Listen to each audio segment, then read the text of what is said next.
started questioning more and more how the world is run and what we learn at school, and especially I wondered what I didn't learn at school.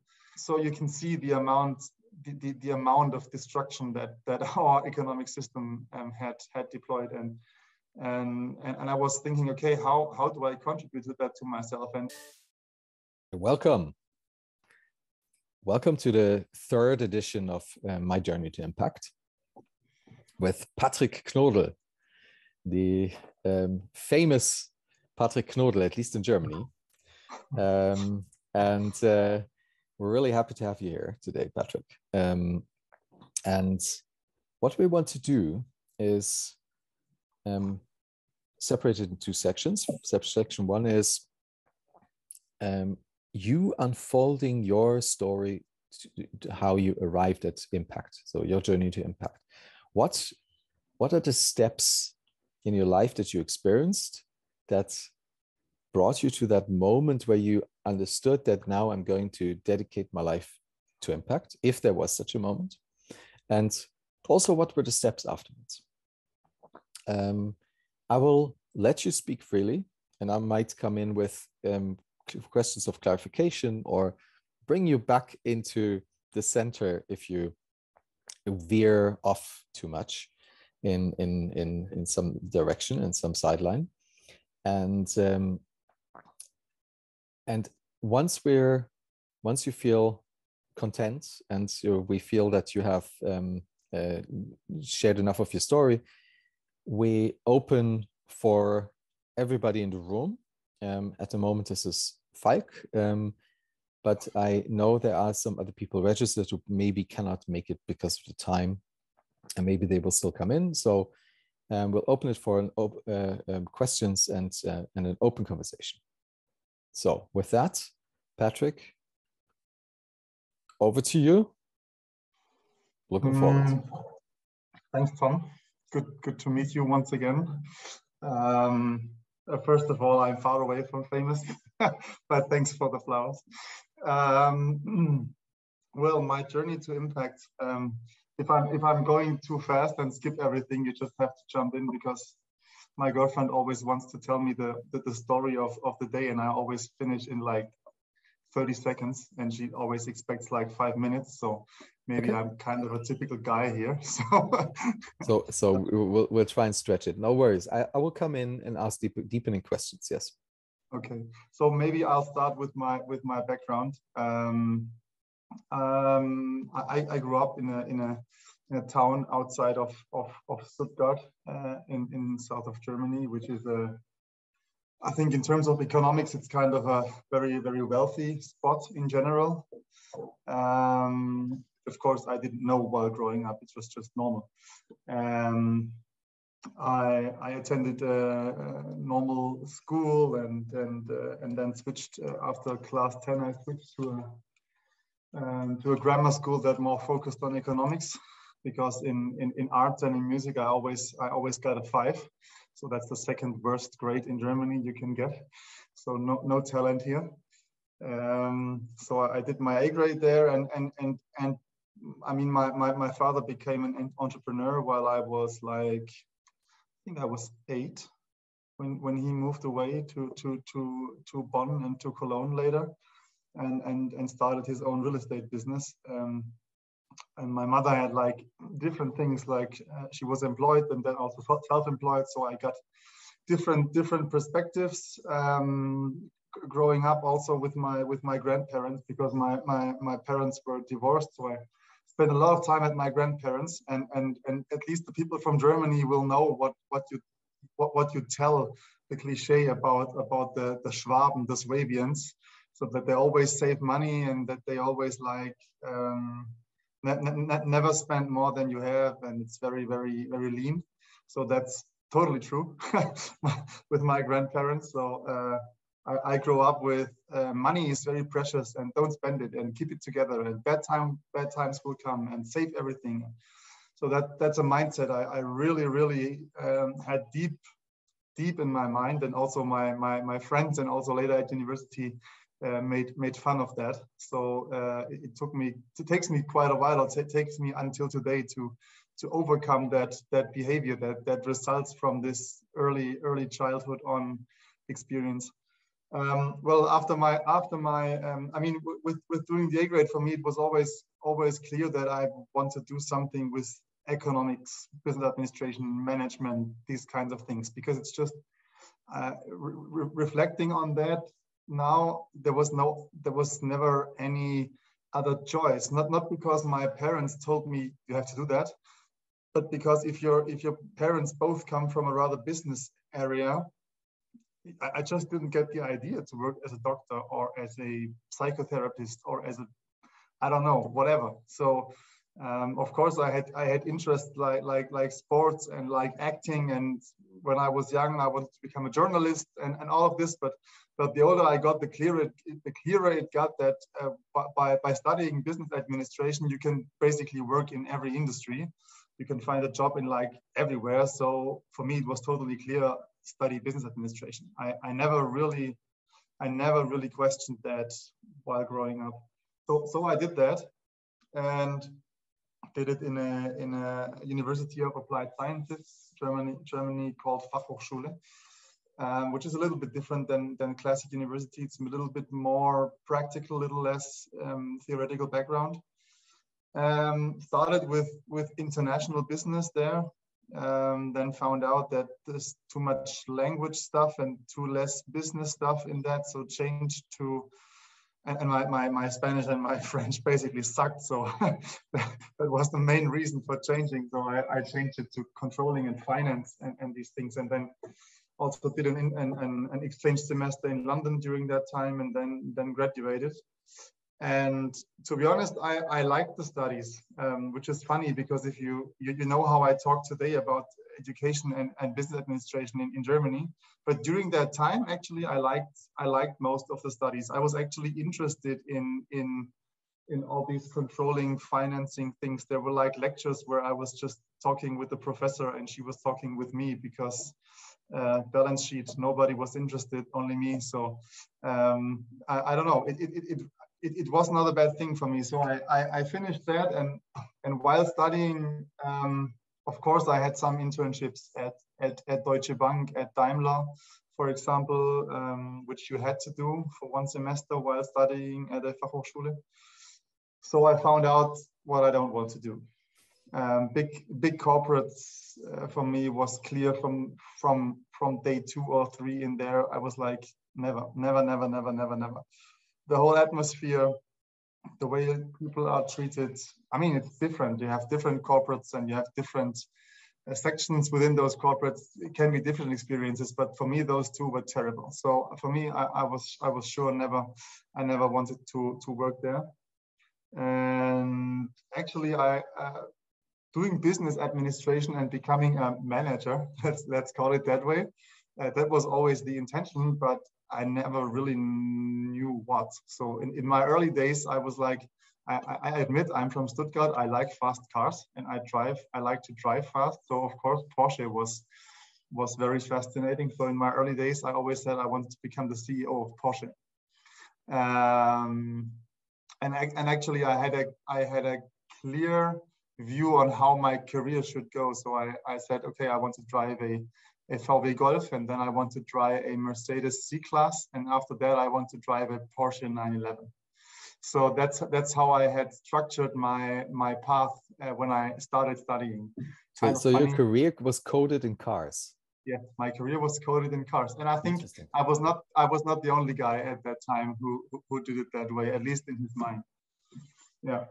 So during studies, I started questioning, okay, what do I really want to do? So I got fascinated. I was always fascinated by sports. I worked for the local Bundesliga club in Stuttgart while I was studying and also during school. So I always wanted to go in that direction and tried that for 2 years, but found out that the good jobs are not up for grabs if you don't have the network, and all the other jobs like the social media management and all these things. I never cared about that. So that was out. So then I, as my father running in the meanwhile, bigger real estate company, not as big as today, but got bigger. we're talking about 2010 now, 2011. I said, well, it's no option for me to go straight to just my father's company and just sit in there and wait to become the next boss. So that was always clear. That's not my path. And so I moved to Munich and worked as a real estate agent for commercial real estate letting, like offices and all this stuff. And did that for 1.5 years and said, well, yeah, okay, you can earn money with that, that's fine, but I don't know, it doesn't satisfy me at all. So I took another step and tried again to go to football, and then there was one of these things that just happened in your life that just changed everything. And for me, that was 2014. Because there were two major events. The first one was my ex-girlfriend and I split up after 10 years. So from 19 to 29, same girlfriend. So that's kind of a big deal if that goes in the pooper. and second of all, that year I applied for a job in London where I always wanted to live, with a football agency. Like they were dealing with sports rights and all of this, and we agreed on me working there starting in January. So I quit my job in Munich, booked a flight to South America to backpack for 6 weeks, and yeah, it didn't turn out in the end. So the guy never responded anymore. Basically broke his say. So. In that year, I was without a job because I had quit the other one, and so I flew to South America, and then I had 6 weeks to think about what I want to do now. So no more job, no more girlfriend. What do you want to do? And before that, 1 year before, I made a trip to Malaysia. It was like the 3rd or 4th backpacking trip. I started doing that after graduating from university. So I forgot to mention, I also did an MBA in international real estate management in between that, but it was kind of part-time, so it was not such a big deal. And so with all these backpacking things, I started questioning more and more how the world is run and what we learn at school, and especially I wondered what I didn't learn at school. And especially the trip 2013 to Malaysia that accelerated this feeling of not being told the truth. So to make it very clear, we flew to Singapore, then went over the border, rented a car in Johor Bahru, so that's in the south of Malaysia at the border, and then traveled the country for 4 weeks. So you drive from Johor Bahru to Kuala Lumpur. It's about 400 kilometers, I think. And the only thing you see for 400 kilometers is palm trees. There's nothing else. There's not even a nice coastal road where you can stop and have a coffee, and like as you would imagine when you see the Malaysia commercials on TV. Yeah, nothing. There's just palms. And basically this is the whole of Malaysia is like that. Of course there are a few beautiful islands. Those are the ones you see in the commercials. And you have KL and 2 or 3 other cities, and you have 2% of rainforest. 2013, you have 2% of rainforest. That's under protection in a national park, but 1900 was 100% rainforest. So you can see the amount of destruction that our economic system had deployed. And I was thinking, okay, how do I contribute to that to myself? And when you're backpacking, you don't have a lot of money, so you stay in cheap hostels, and in the morning you go to the 7-Eleven and you buy like a to-go coffee from Nestle and a to-go brownie from something packed in plastic, like the whole shit. And I started reading through these products, and I saw that basically all of it had palm oil in it, and I was like, okay, crazy. Everything I consume is one of the reasons why this goes the way it does.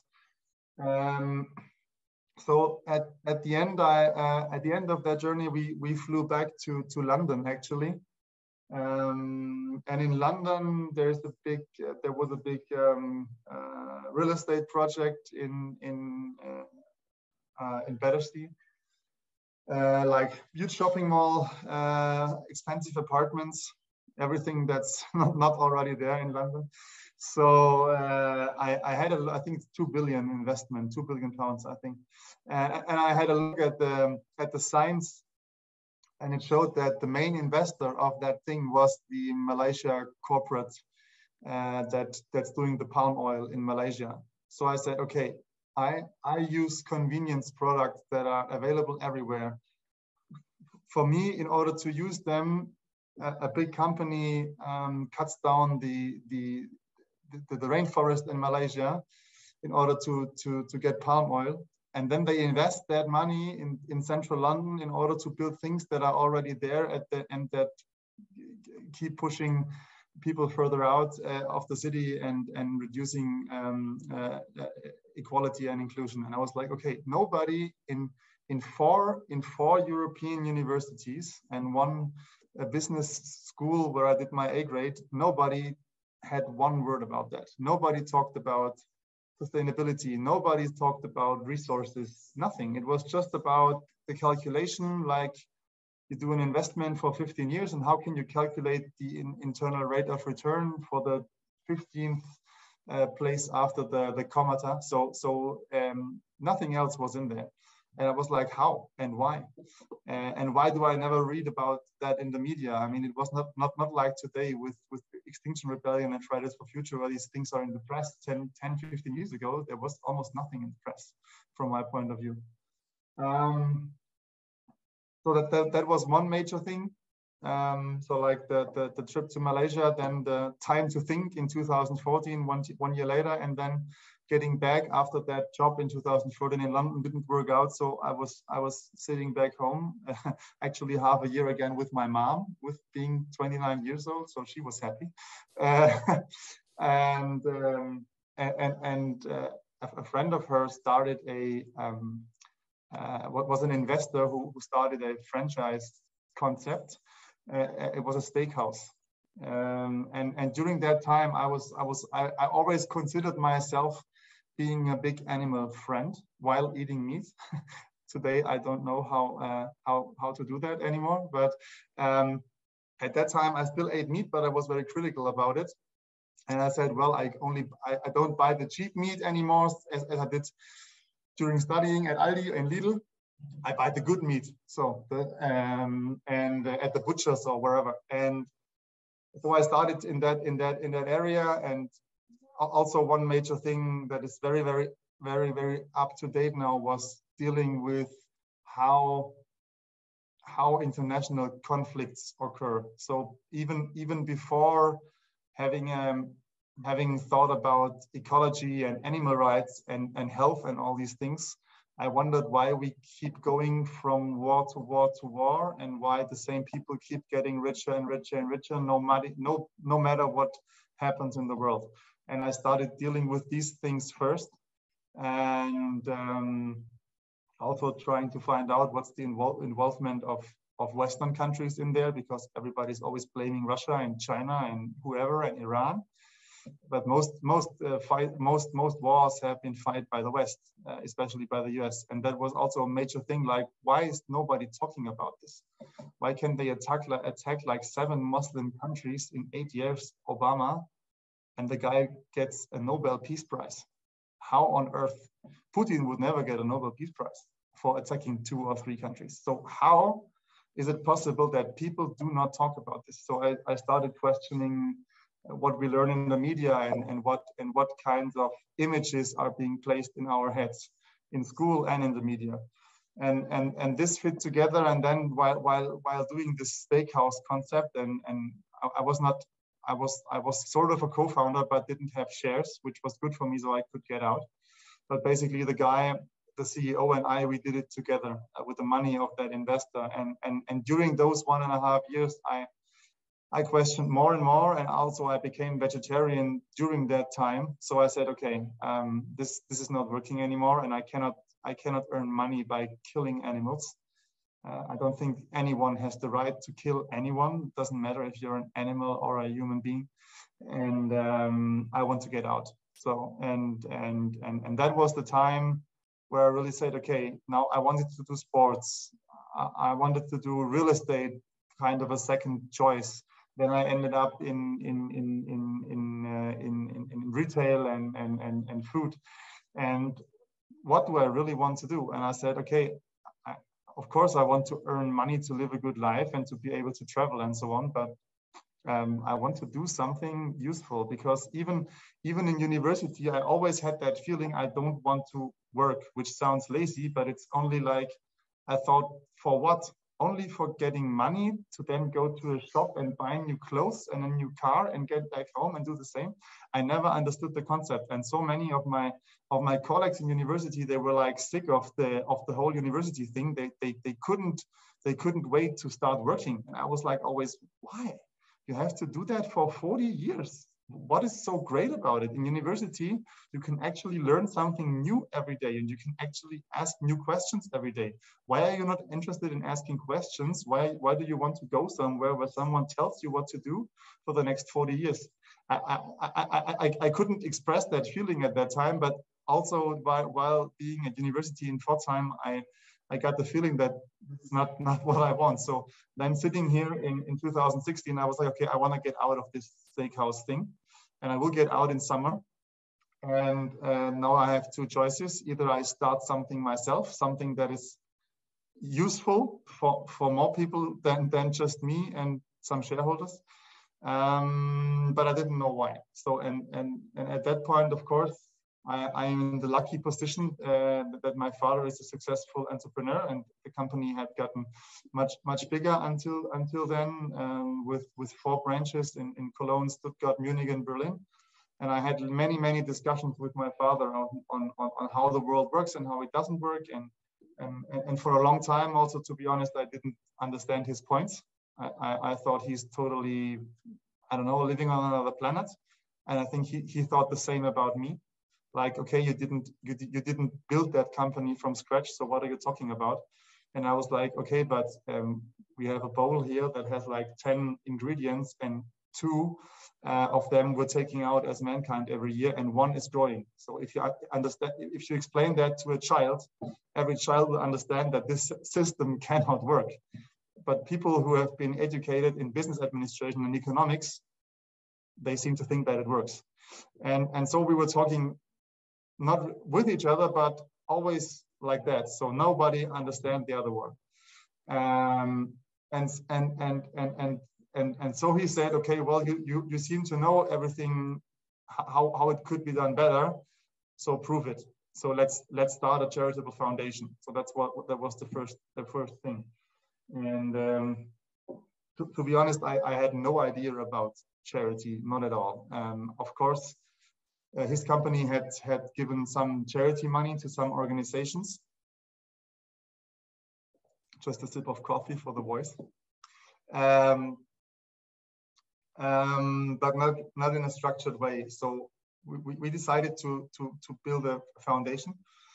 And I had a certain feeling of what was going wrong in the world, and I had a certain idea of how things could get better, but not in detail. And of course, I also did not have a deeper understanding of the complexity of problems, and also that solutions in one place of the earth are totally different than solutions in another place.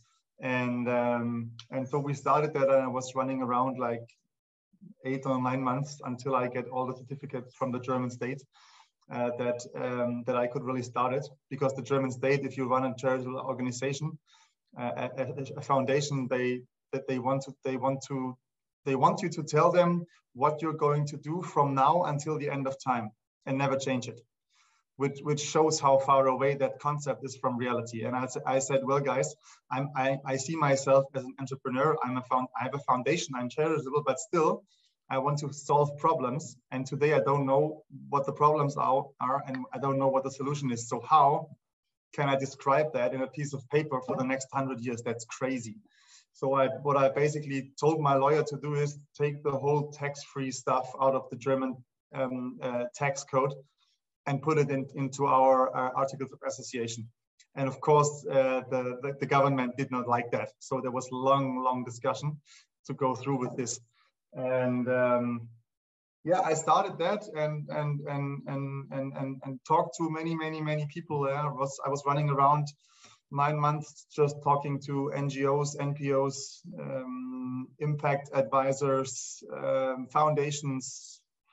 I got to know social business for the first time and impact investing. I was 32 years old. So again, someone sent me to an impact investment fund in Munich. I can say the name here. It's Goodwill. So not Goodwill, sorry. Goodwill is Netherlands. It's Bonaventure from Munich. So they were the first ones to tell me about what impact investing is and what social business is. And again, I was like, okay, why have I never heard about this? And why is everybody, and why also all of my friends don't know about it who studied economics? My father didn't know about it. All the people I know in business don't know about the concept. And it's like, okay, we all studied in universities. How come that when I tell people about that, they are totally surprised?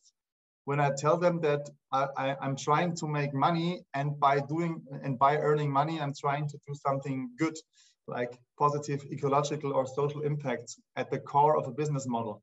Why is nobody believing that this is possible?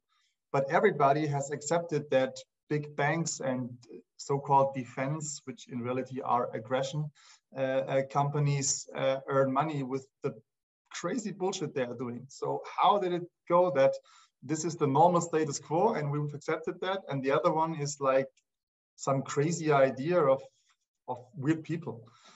And that was kind of shocking to me, because honestly, when I heard that concept, I was like from moment one, I was driving home and like, okay, this is the only way business makes sense. Everything else just does not make sense anymore with regard to loss of biodiversity, climate change, resources and everything.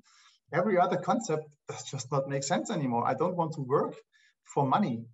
I want to work for money plus impact. That's the only thing I care about. So, and it became very, very clear to me that I didn't want to do anything else. And by that time, I'm next to the foundation, who basically wanted with non-profit, like helping change the mindset in Europe, and doing good projects or organizational support in the global South, really empowering people and not trying to avoid, at least trying, you never know, to avoid the mistakes of so-called development aid. I started a investment company together with my father's company. At the beginning, it was like 51% his share and 49% mine. And the idea in the beginning was to invest in technology. And from there, it got in my head, it was like, okay, just investment in technology is lame. Everybody can do that. And he has a real estate company, so there should be a strategic benefit. So if we do that, we should have strategic investment in prop tech companies, for example. And so we started doing that, but also during that time, not agreeing on everything. And I moved more and more towards impact investments. And at one time I said, I don't want to do any other investments. And I decided that I don't want to change my father's company in a way that he does not want, because then we discuss with each other all the time and we both don't get happy. So we had a talk in 2019 and said, well, you can, I'm out here and you can do the business the way you want to do it. And I'll keep running the foundation and I'll keep running the investment thing, but in a different way. So we made a contract. I bought the company out of his company, and we made a contract where I can borrow actually money from his company that I have to pay back in 10, 12, 14 years. And where his company gets, of course, a rather big share of my profits if I make profits, because it's equity. So so I started doing only impact investing, and that's basically what I do until today. So I run the foundation and I run the investment company. So that's that's the journey so far. That's your journey to impact. Wonderful. Wow. There's a lot of steps in there. But what I observed from the moment you said, well, I wanted to be a journalist. I was listening through the lens of might Patrick be a journalist? And it could well be that this inquisitive mind of yours, asking all of these questions, not accepting face value as truth, but trying to dig deeper, is the natural born journalist in you. So in a way, you've turned into a journalist who publicizes in a way. You speak a lot in public, but a journalist more who takes action in the world, trying to help those who do something positive that comes out of all the questions you ask as a thesis, what that positive might be, to help them. So that raises two questions for me. One is, what out of all of these questions and experiences and learnings you asked or had, what is the thesis of what needs to be supported most in the world that emerges out of that? And the other one is a more private one around how did you protect your curiosity? Because I believe that children are naturally curious. They have to be, otherwise they wouldn't be able to learn anything. But we lose it along the way. And it's really, really hard to instill deep curiosity in somebody who has lost it along the way. So how did you not lose your curiosity? Those two questions. What's your thesis that emerged out of that, and how did you protect your curiosity? Can I start with the second one? Go ahead. Go ahead. Keeping curiosity. Well, I totally agree with you. All children are curious. You can see that in their behavior. It's totally obvious. Of course, people are different, and also children are different. But in general, they are all curious, because if they weren't, they wouldn't develop, because they have to learn everything new, like every move and how to eat and how to go to the toilet and everything. So I think a major problem is our education systems killing curiosity. I just had an appointment last week with a German organization called Schule im Aufbruch, who wants to change the school system in Germany. And we visited 2 schools, talked to teachers and to the people working there, and basically nobody disagrees with you. That's interesting for me. Most people who work in education don't disagree with that, but still it's the way it is. And the only question is for me is, why is it like that? Did it end up like that? Is it a system failure, or was it designed that way? And my general assumption, at least in many parts of the world, you can see that in the global south, in all the colonies, for example, where the locals still use the school system that was introduced by the colonial powers of England and France and so on. Those systems were not designed to create free thinking people. They were designed to build people who work for the people who own them, and nothing else. And partly it's the same in Western countries, maybe to a different extent, because we're talking about another level of wealth. But partly I think it's the same. And if you don't want to get ruined by that, I'm not sure that I can take credit for that, because I think it's a lot about the personality you are born with. And I'm a person who always I always ask questions, and when I didn't get an answer, I asked another one, and when they then the teacher or anyone didn't have an answer, which was the case so many times, they just tell you to shut up and learn because it's in the plan and you have to learn. And I was like, are you kidding me?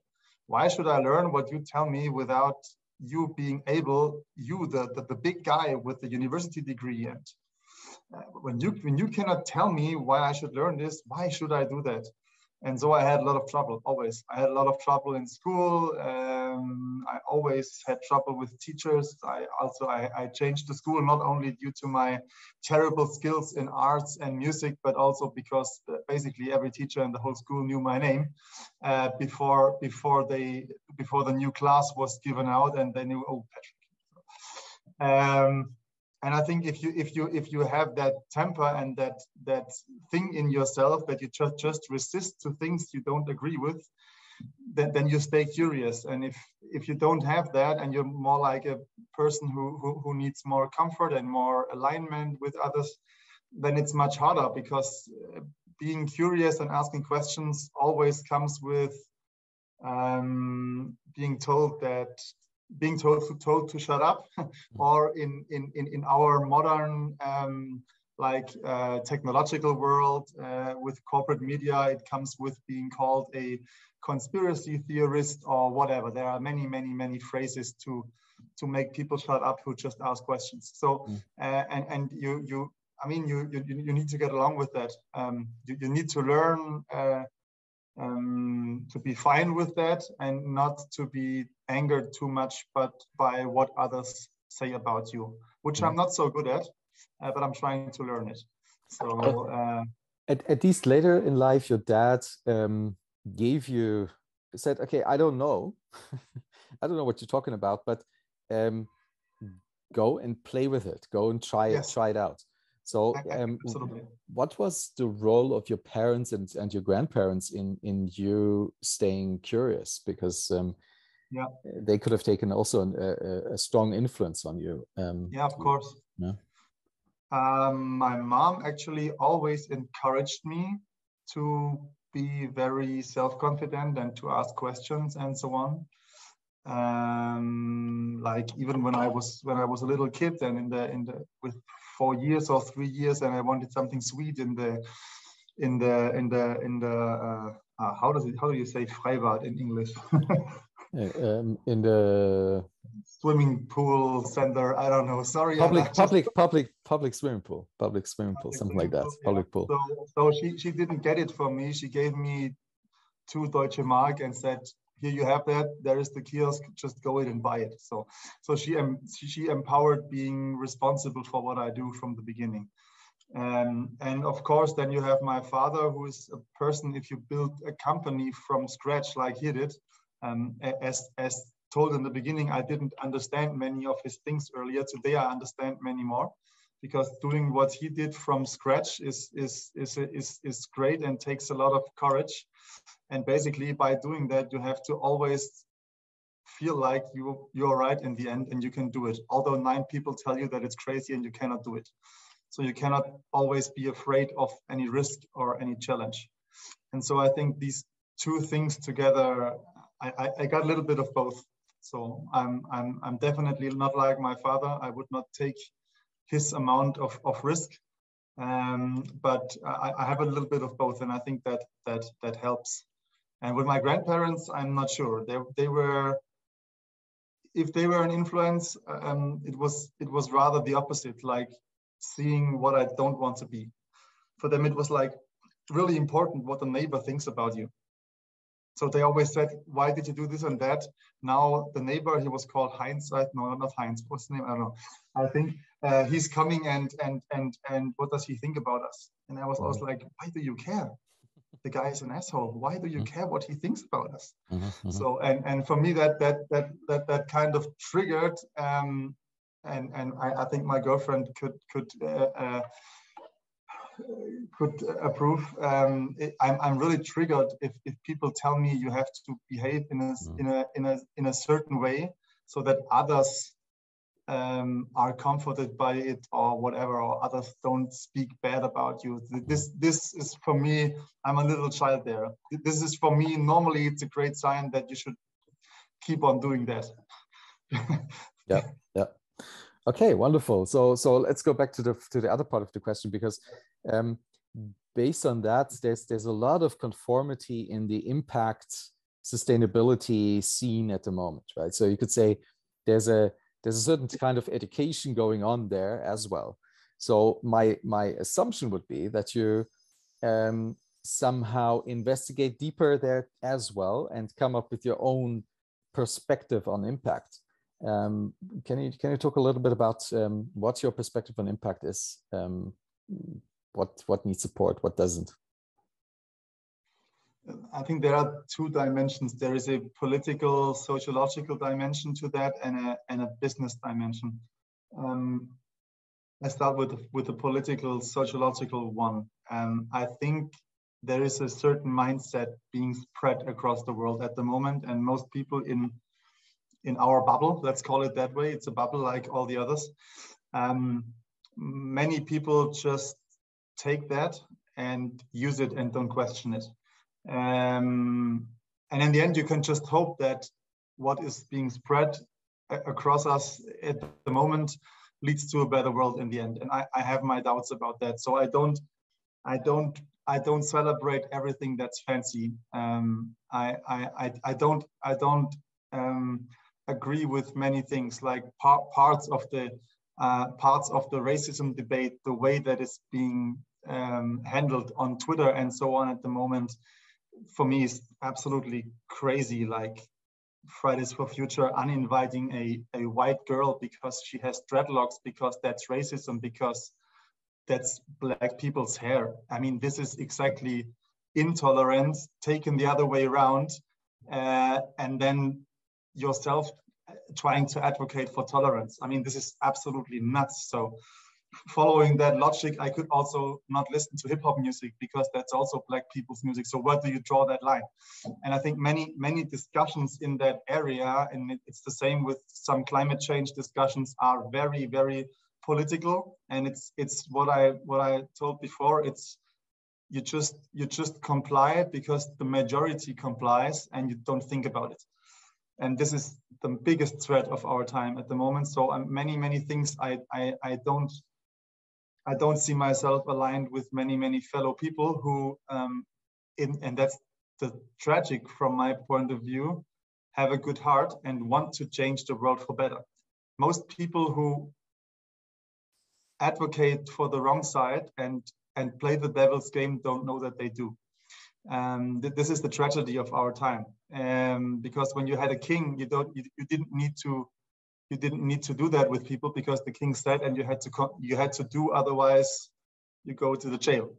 Today it's not like that. Today you have to program the people to behave in a certain way, and many people don't reflect on that, and that also applies for parts of the so-called impact scene.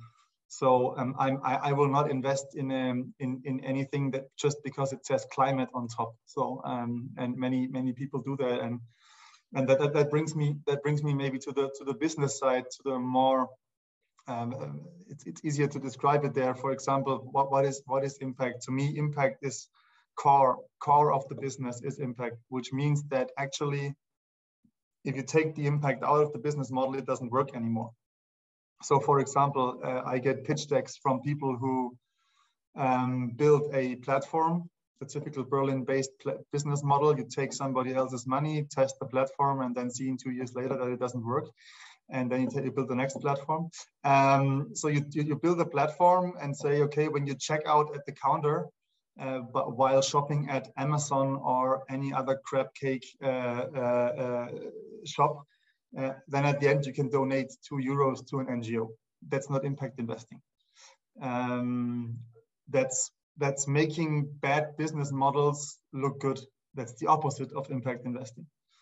For me, impact investing is it's in the core of the business, and what I will see if I'm successful in the end, because so far I don't know. So far what I'm doing is crazy because I'm on my own, and I have 22 projects in the foundation, and I have 16 investments in the portfolio. So that's kind of crazy. I need to rearrange that.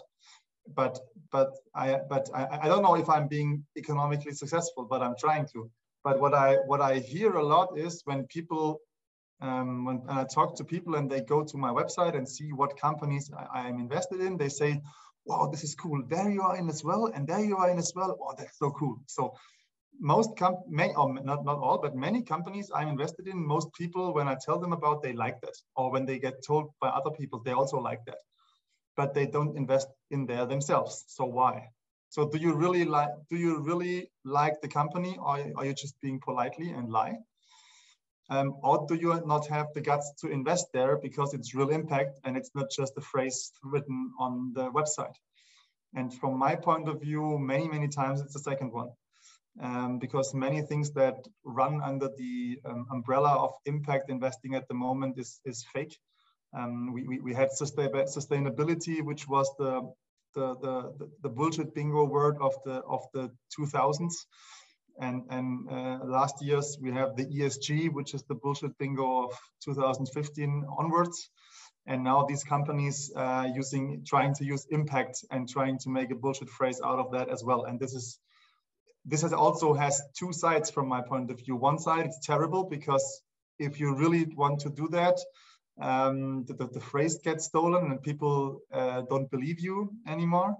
But on the other side, and this is where I'm trying to be positive, it can also be useful because, for example, if a company, I always use that example. Sorry if you saw other interviews with me because I always talk about that. If a company like BlackRock say, well, sustainable investments are core of our strategy, and they are in like the 50 biggest companies of the world invested and have huge amounts of share, and they go to the shareholders meeting and say, well, dear CEO, you have sustainability targets now, and if you do not fulfill them, we will not vote for you next year. Then those targets might still be like this, but by BlackRock applying them, they scale. And so within the greenwashing that this may be, there's also a good aspect, because if we all stay in our little bubble where we are perfect impact people, and I'm far away from being perfect, but you know what I mean, then we will not change the world. So I think this has like two dimensions to see this. Mm-hmm.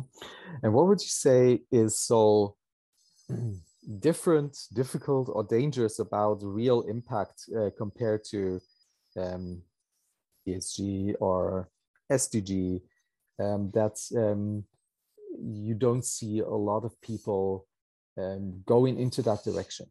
What is that that makes people nervous about it? It depends on the group you're talking about. If you talk about the classic investors like family offices and or even the bigger ones, institutional investors, they are just not there. They don't understand the concept, as I said before, and that impact and business can be the same thing. They just still don't get that. Don't believe it. They're socialized in a different way. So for them, you have to really point out the chances and the returns that you can expect there. And also, I think you have to point out that many, I call it classical or classic business models, will not work anymore because the world changes in that direction. Whether that direction is right or not, and whether this is targeted from powerful elites or whether it's spreading from underneath, doesn't matter, but it goes in that direction. And the EU taxonomy and all of that, you can always fight about the little things, gas in or gas out, but the general direction goes in that way. And business models who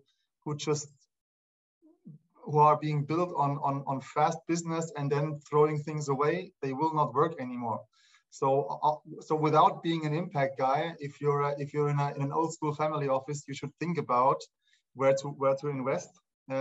Because many things will not work out anymore in 5, 10, 15 years. So I think that's the way to talk to these people. If you talk to people within the impact community, which is wide in itself, then I think you also have many discussions. And the people who would be critical of what I am doing would say, you don't dive deep enough into the impact analysis. So I don't do a life cycle analysis for every product or service I invest in, because it's not possible. If you invest in startups, then you know one thing for sure, that they have really a hard time getting their shit together, and in just dealing with all their numbers and their suppliers and everything that's around. So this is really hard for old school startups that get thrown over with venture capital money. And now you invest in impact ventures. You can call it zebras or impact ventures or social businesses or impact entrepreneurs. There are 1,000 phrases for that with different assumptions. So now you expect from them that they also, next to it, do a huge impact assignment basically every month on everything they do. And they report that to their investors. And until today, still, it's much harder for them to find money than for the old school ones. So if you go in with that method and you say, okay, the ultimate goal is I want to be there, then for me the question is, how do I get there? And getting here will never be achieved by always just addressing every topic here. So there has to be a ladder. Mm-hmm. And this is, from my point of view, what many people in that area do not see. They are pure impact and say, well, I have to invest in Africa only in a female founder team, only black, only from, is black okay? Or am I a racist now? I'm black not sure. Is good. Okay. And they have to be from within the country and 5 other boxes to tick. And if those are not ticked, I don't invest. So if you go on like that, you will not find a company. And 9 out of 10 good businesses who would make the world a better place will not start. Mm-hmm. And so I think this is not enough. If you go on that way, you will not change anything. I have 2 more questions before we open it into inviting also Falk, because I think Falk is burning with questions as well. The first one is when you talk about a better world, and you talk about timeframes in 10, 15 years, things won't work anymore the way they work now. You're essentially living in a different future from other people if you are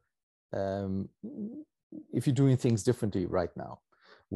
How would you describe the future you believe that you are building and working on, building towards?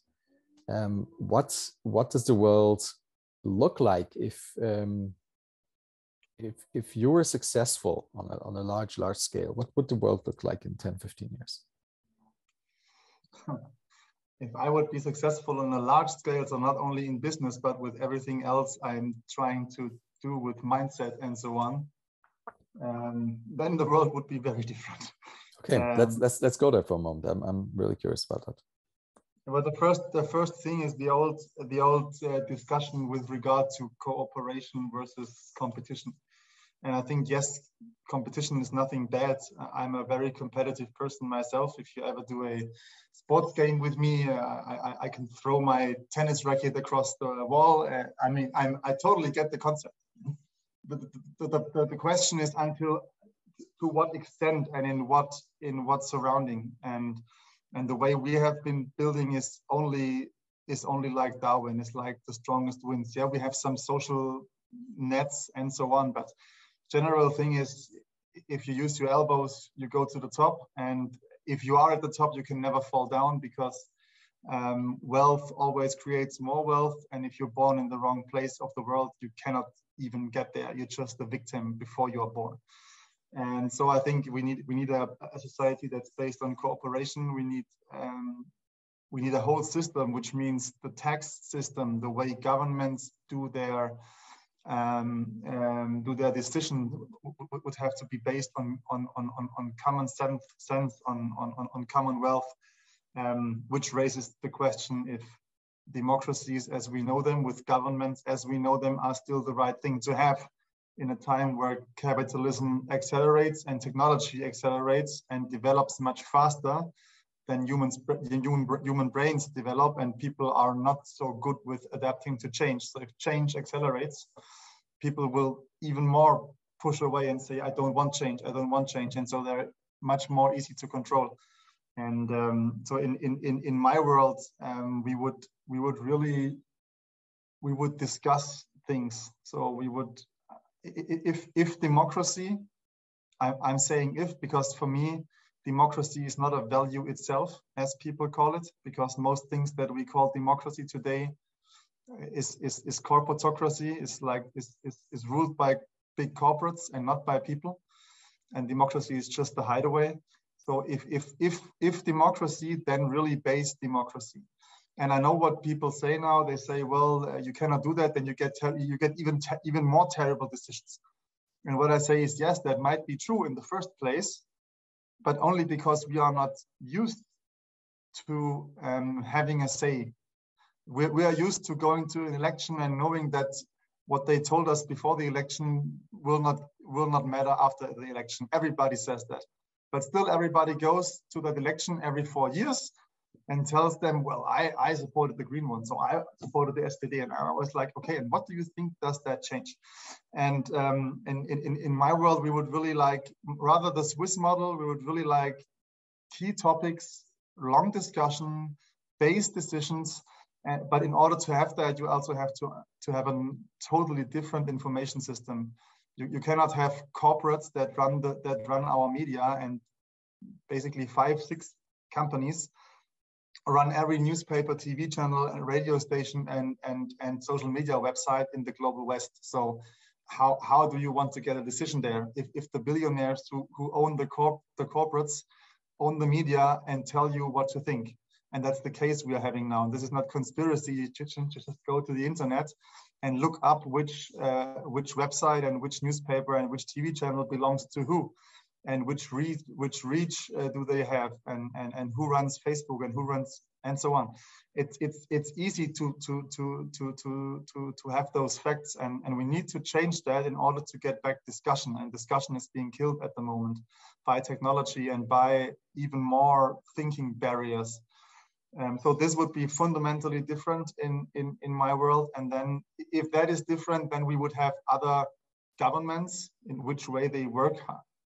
I'm not an expert, but in which way they work, but they would base decisions on common sense. So for example, if you want to do a business that takes oil and puts it into plastic and creates a product that is convenient that you have to throw away in the end, then you would have to pay huge taxes as a company, and this would make the plastic and the product very, very pricey.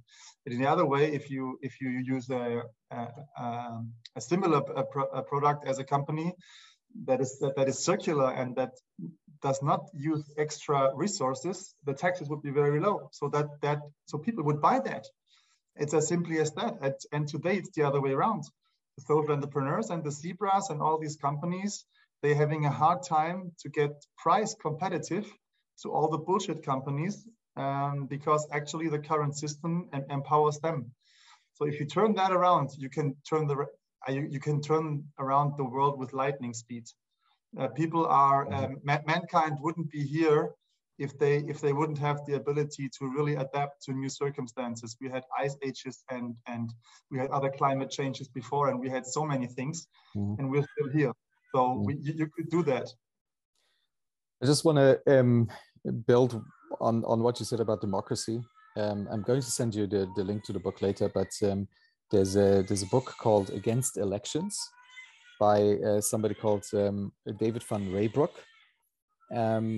And he makes the case that where we think we inherit democracy from ancient Athens, actually the organization of democracy in ancient Athens was entirely different from today.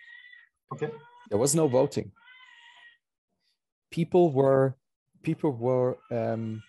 sorted by a lottery into different bodies of governance that held the balance of powers, and you get rid of a whole range of problems. You cannot lobby anybody who's not voted for, because you don't know prior to that person being in that role whether they're going to be there or not, right? It's purely random. And there are countries in the world experimenting with that. The largest scale that I know of was in Mongolia a couple of years ago. And I know somebody who went there to observe the process. And there were 1,000 Mongolians that were randomly selected to spend 2 weeks in their parliament to upgrade their constitution. And what Larry told me was that he was absolutely impressed by the high intellectual level of the conversations. And remember, these were randomly selected people. So, and not only Mongolia, other places. So I could go on about this forever. I'm going to send you a couple of links later because that's really near to my heart as well. But I didn't know that. I think that's why I like calling with you, because every time I learn something new. I didn't know about that. Yeah, also another about the Greek thing. it absolutely changed my mind about how I think about democracy, because we hold democracy so dear, which I think is true and good, but it's not the best form that's out there. And I mean, this reminds me. Sorry to jump in here, but this reminds me of the whole unconditional general income discussion, which I also think, if you think it through, it's great.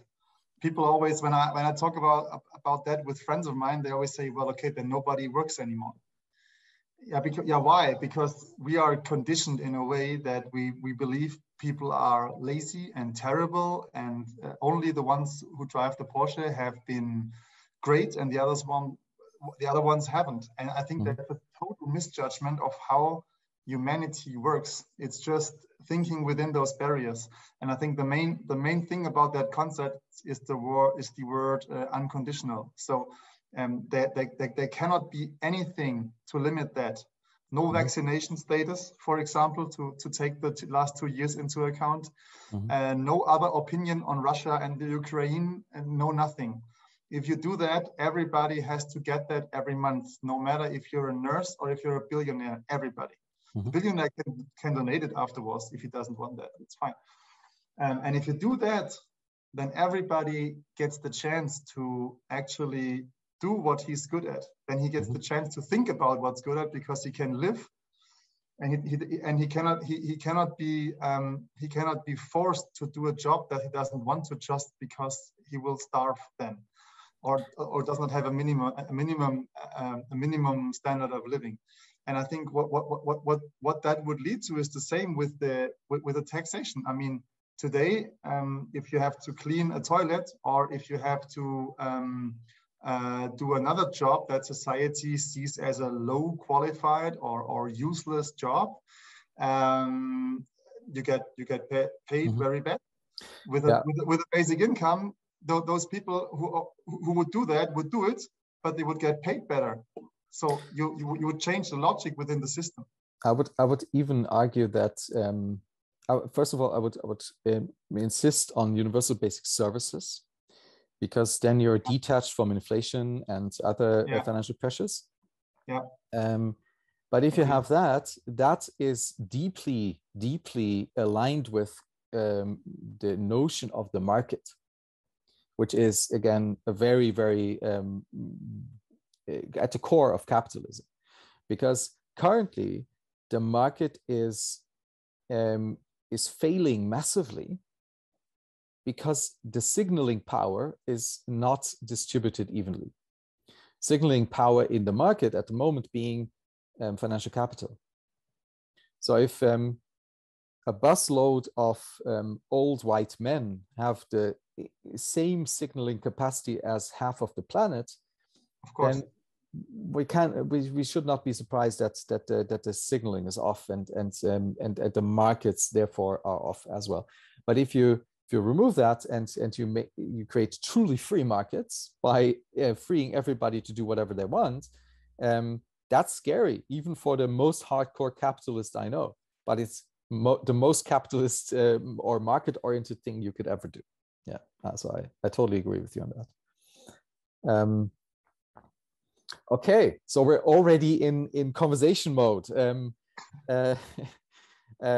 I have one last question, which is before we open it to Falk to come in, which is we sometimes ask this question: what is the one thing you would want to advice you would want to give your, pick a number, 15-year-old self?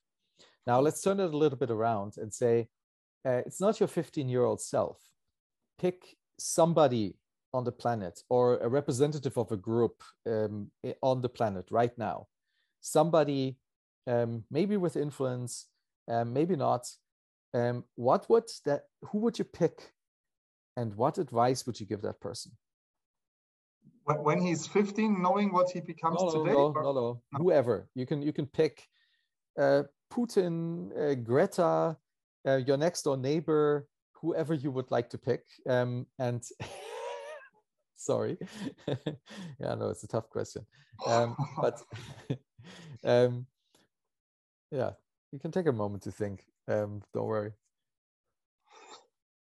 Well, I would definitely not go for a politician, and I would also not go for Greta or an influencer like that. I would go for a billionaire who, as you say, is sending the signals to the markets and runs markets at the moment. I would go for someone like Bill Gates or other people in that range. The problem is they won't listen.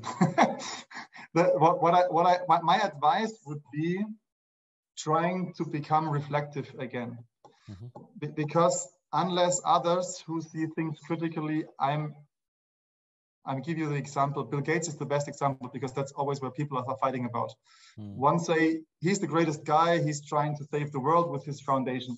The others say he's part of a big conspiracy and he's a bad guy and he wants to kill off people with vaccination and run the world. I think none of it is true. I think people who are as successful as he is, they don't have limits anymore. They get what they want. And if they want to do something, no matter what motives this is based on, there's nobody to stop them. They unlearn to listen.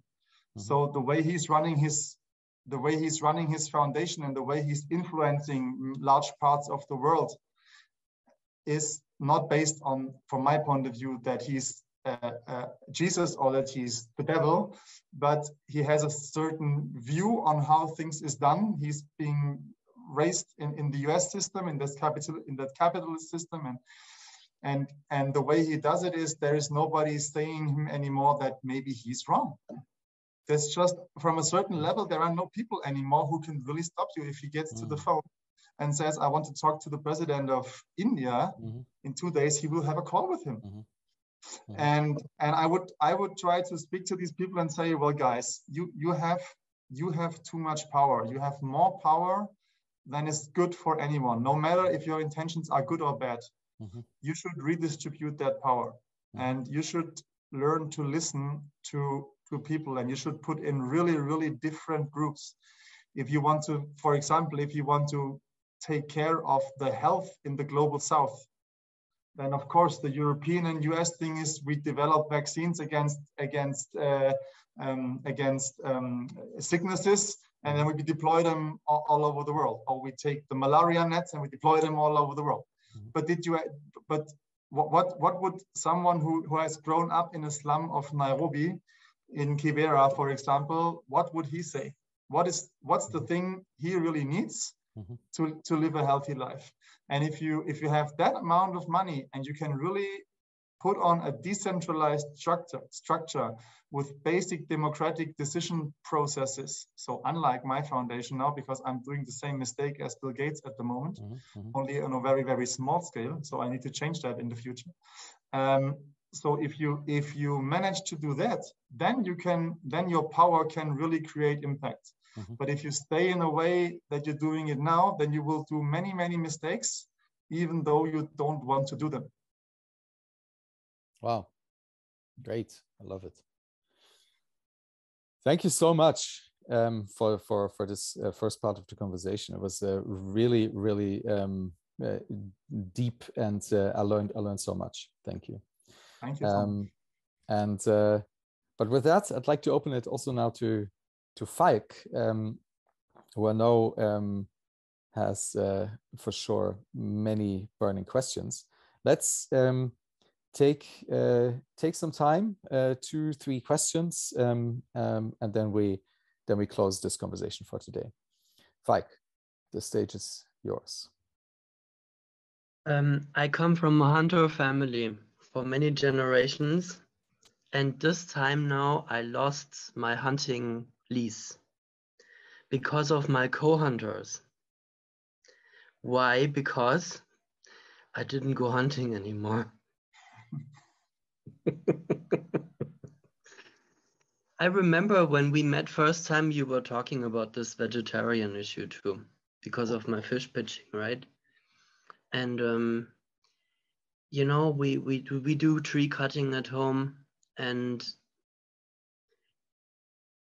I don't know, maybe it's the way we treat things in general as life. I try to work on this part. Are we entitled to really go for the life substance of a living being? That's the point, you know, like, because when we go for wheat or eat bread, we destroy plants totally. And there is this Indian cultures where they, or a certain way in India where they have the traditional vegan stuff, and or they actually don't eat vegan, they eat products of beings. I think this is the right way, but you know what I'm doing down there, they eat no cattle, they eat no goats. That's good business, goat, yeah. And they just get these herds on, and then they go for these natural lands and they graze it off. We won some recognition of World Resource Institute. I like their work. They seem dedicated, and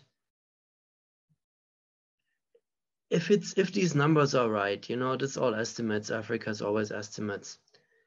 But I could, from my own looking at this country for 17 years, I could believe it's about 30% of Ethiopia being now about to lose their soil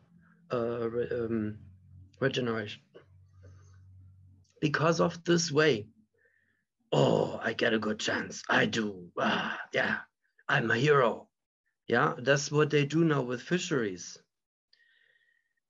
The lake we are beside, this is the best fish lake in the country. And the price is super low. Now it's fasting time, it's double. And you know, they are clever because they destroy this population. And then I just think, because, you know, I took your advice always super serious, because it's right. We have to really think a new way. But if people are like this and they have a systematic politics where 10% of population is being hungered, starved, systematically, they get this greed in their character. So Ablenkungsfütterung we use in the hunting, right? So they don't go for the natural trees, they go for the field I put in the forest, and then they eat this. Yeah. If I introduce vegetarian, okay, they understand it, fasting and all this kind of stuff, okay, but they will go for these great chances. How do we overcome the greed? Yeah, well, it's. I mean, the point you're raising. How do we overcome the greed? I mean, it's. Was it always there? I mean, okay, two aspects of answers. The first one is with regard to the whole vegetarian and vegan thing. I'm totally aware that this is based on a time and a place on Earth where you don't need animals anymore. This was different. I think there are different studies on that, and there are different studies who one say meat was very important, the other said it doesn't. I don't know, but I think there were times where it was important, and there are still lots of parts in the world where you cannot just go and say don't eat meat anymore, because it's part of their culture, and this is nothing this is nothing for me to change. This is something to change within itself. But when we look at plants, I mean, not only plants, because you said weeds.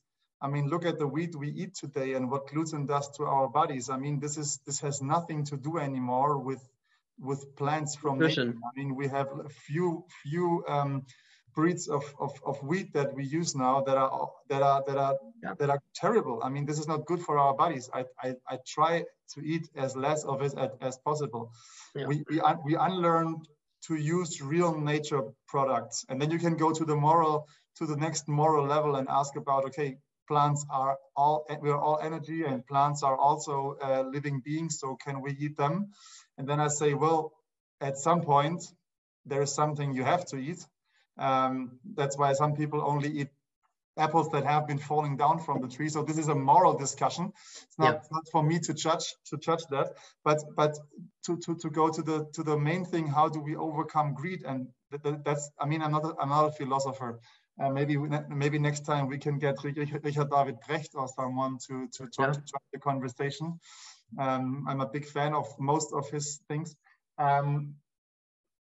Are people greedy by nature? And I think no. I think people are cooperative by nature.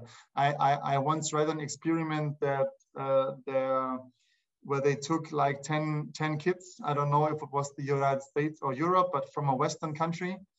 And they said, well, this is 50 meters and you all do a sprint, and who wins gets whatever.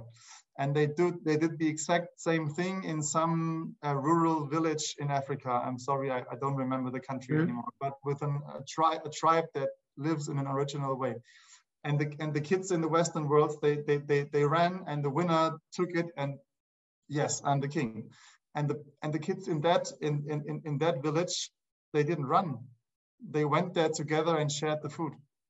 And this is like, so what's natural? What's natural? Is their behavior natural, or is our behavior natural? But both have been raised in a certain environment that tells them how to deal with things. And I think when you look at the history, then I think cooperation was the main thing to forward development of humanity. It was not competition. And the funny thing about that is that even those people who always advocate the competition, so the greed in the end, when they get big enough, they talk to other guys and say, okay, let's set some prices. They build cartels, and they so then the big oil company talks to the other oil company and says, okay, let's talk prices here. So what they're doing then is competition.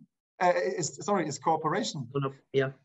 When they're at the top, then cooperation suddenly gets the best solution for everybody. But if you talk about that from scratch, then people call you crazy. And that's what I think. This is just overcoming the greed is just like every parent has to raise every kid differently. Governments won't do it.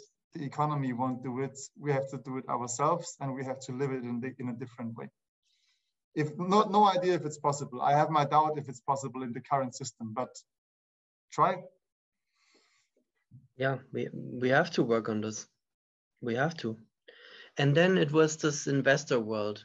I was in St. Gallen im Start Summit, and it was exactly, you know, the unword I felt is from the last 2 years was purpose-led investments or purpose-led economy. And why unword? Because purpose, you know, the people who promote it is usually, when I met the first time when I came across this word was an African conference, and who was there? Rockefeller Foundation, IKEA, all these people, right? And who was the key people speaking?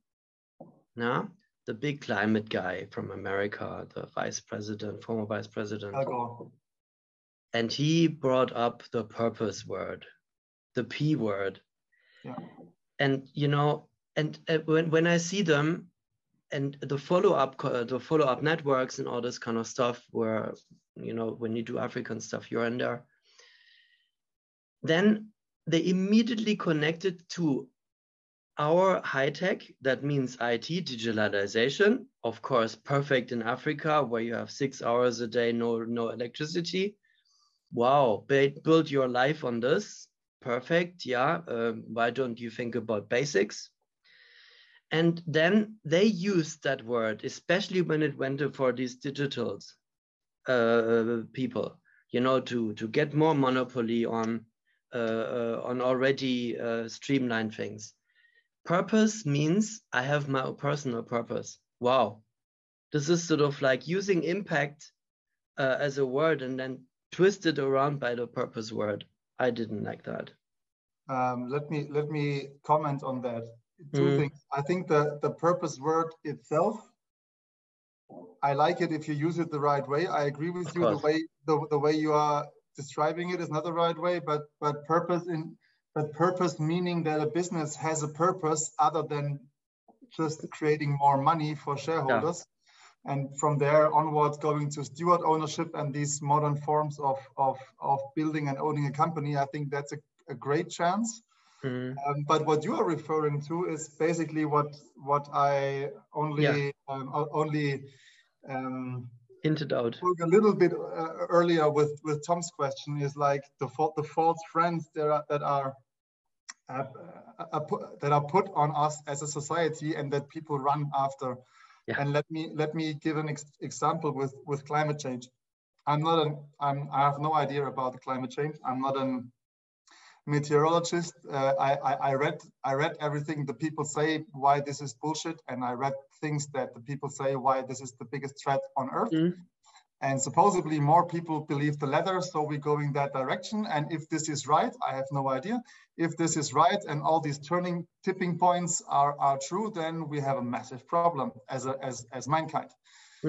If it's true, I don't know. It's not me to judge. So, but if you leave that aside and if you just say, okay, that's the way it goes, and we all go in that direction, then you should think about who profits from that.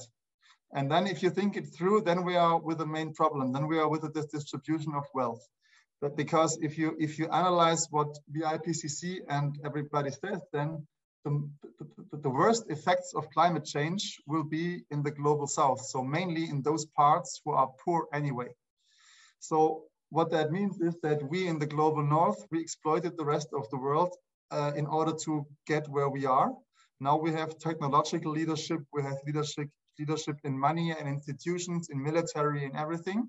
So basically we can prevent them from keeping up and from them getting their fair share. So what is a very clever way to do that? If you tell them, well, you're going down first because the ocean comes to your country. So how can we solve that? As you say, we need technology. Technology, where is that? It's not in the global south, it's in the global north. So you need to buy that technology in the global north in order to survive, which means in the end that all the money of the new green world with all the solar and hydro and wind power stations and with all the drones and all the technology and seeds and everything that's there, that's all from the global north. So in the end, you get 1.2 billion new customers in Africa that you didn't have so far because you cannot sell anything anymore. In Europe, the big oil companies with the big money, they will buy the big solar guys, the big guys of the new world, and they will have 1.2 or including India, 2-point-something billion new customers. And the money still goes to the north, and the same billionaires who run the world now will run the future world. And if you think about that in terms of climate change, then you start thinking whether all of those stories are real. And even by asking that question, people will again tell me I'm a conspiracy theorist, because it's not even allowed to think about the consequences that if you follow a certain path. And this is what I talked in the beginning. This is where we need to get, if you really want to change the world, we need a new distribution of wealth. And Tom perfectly pointed out why. And I don't think we will do it, and don't think we will get there if we just build a green, let's call it green economy, and let it run by the same people who put us in this mess in the first place. My idea is to to go back down to the real need and then redesign, because technology is good. It's just, but it's the consequence of a work style or a certain process. So if you go back and look at the real need, and that cannot be based on electricity in my thinking, and it cannot be based on a full running water tap with 1.2 bars, and then I use a Karcher to clean my room. Yeah. Back to the origins and then reconstruct solutions. That's my approach all the time. Yeah, but I was like running around in this St. Gallen, and then I just saw these. As you said, it's this. Hello, when do you reopen?